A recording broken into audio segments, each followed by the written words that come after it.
Good morning and welcome to Morning Java, brought to you as always by our friends at the Get-Go Cafe and Market, where they don't cheat on the meat, do they? They do not. They don't. It's like a legit thing. Oh, yeah. I mean, whenever I go to Get-Go, I usually get the hoagies. Yeah. So I can personally vouch for they don't cheat on it. They don't cheat on the meat. We're not going to cheat you on this. It's winter time, but we're going to give you a little bit of a tour of PNC Park. Through my eyes and through Alex's as well. Let's head in through the gates here. This is, for those of you who don't know, this is the right field gate, which is what the Pirates use to unload the boat traffic that comes over on the Gateway Clipper. You ever made that ride? I made it once in 2003 or 4. Oh, boy. It was whenever the Red Sox were in and they had, turn back the clock night, 100 years. Got rained down anyway, so that was fun.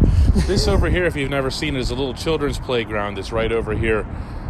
This is beyond the right field fence.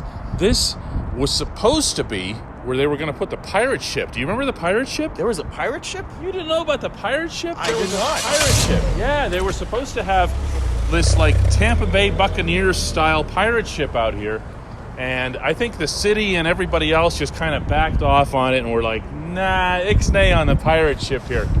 One of my favorite features of PNC Park is the exposed steel. It's, in addition to being a Pittsburgh thing, it's also got that blue feel, so it's got the connection to the river and everything else. And I was in Baltimore about a week ago, and I noticed the Camden Yards has some of the same traits, which I hadn't realized. Well, Camden started off the whole It sure did. revolution of, the new ballpark, so it makes sense that they'd steal a little bit from it, but yeah, this is a Pittsburgh feature. What's your favorite other ballpark? Yeah, I know this one has to be number one. There's just no way it isn't. Yeah, I really like City. I've been there a couple times. The Mets place?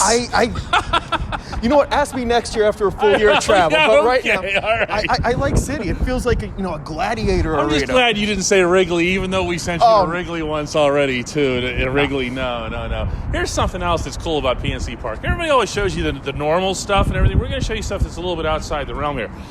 This is the limestone that they used for the base of PNC Park is inspired by the stones that you find at the Allegheny County Courthouse.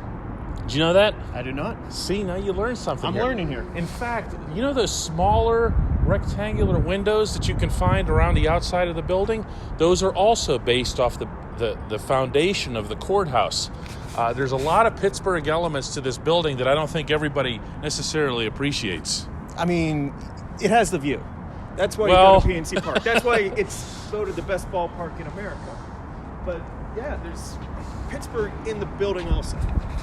Yeah, there's no question about that. Here, let's take a quick walk up here as well. When you look, by the way, the reason that Alex and I are able to walk up here in December, you might be wondering, because this is an area where if this was a ball game, you'd need a ticket to get into, is that Mayor Tom Murphy at the time insisted that the Pirates management leave this open in the daytime for joggers, walkers, dog walkers, whatever it is. So all of this is open throughout all day long, actually. Wow. I'm learning more about this place. See, you didn't even know any of this stuff, did you? I didn't, no. Well, up here we have the monstrosity. This is the thing that whenever you I know about. When the Pirates management gets their act together completely, in addition to having fired everybody, you will see that somebody will come down and take that sign down. Let's talk a little bit about the Pirates charity sign, Alex. It's an eyesore. I mean, I think readers over the years have misunderstood at times why I hate the thing. They think it's because of the view from the inside. Yeah. To me, that's never bothered me. I don't know about you. The inside is just, there's just advertising. It's just part of the business, right? I mean, yeah, there's advertising everywhere around here. Here's what bugs me. Here, come on over here. This is what bugs me. The original architecture of this building was founded on the view from downtown and the letters PNC Park.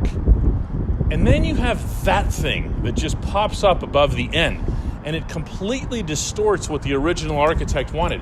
That sign, for those who don't know, was originally put in for the All-Star game in 2006. It was an All-Star logo. Once it was done, the Pirates were not allowed by the city to put regular advertising up, so they just blandly put up that Charities logo and let that stupid structure stay there. The only good thing about the Charities logo is whenever someone like Colin Moran just absolutely demolishes a foul ball off of it, it's like, well, there's your reference point of how close it was. Yeah, no question. Here, one last thing to show you here before we go. This over here, I think we can peek in. Let's give it a try. Oh, yeah. They got some chairs and other stuff scattered here. But that, through there, is your ballpark. For those who don't know, we're actually looking through the Clemente wall. Yeah. I sat here in 2003 also. Reggie Sanders shot me a wave. Now, generally speaking, you'll have some seats here, but mostly this is for wheelchair and handicap seating. PNC Park, when it was built, was considered revolutionary in terms of being the most accessible sports facility in the world for handicapped, and this was part of that. All over the stadium, you can find places for wheelchairs and other disabled people as they come in. But this through here, you're looking through the mesh fence. And that reminds me of one last thing we're going to talk about, which is that this fence has, I believe, 4 or 5 different actual contours to it that a right fielder has to be concerned about. Yeah, it's a nightmare to try to play anything off the wall here. Yeah, because it could be hitting off cement, it could be hitting off glass, it could be hitting off metal piping, and it can be hitting off that mesh fence, in which case it would just die. So how many days until pitchers and catchers? That's February 9th, so 34? Sound right? I don't know. You're the baseball guy. You're supposed to know this. 34. 34. 34, he says. Who knows whenever this uploads.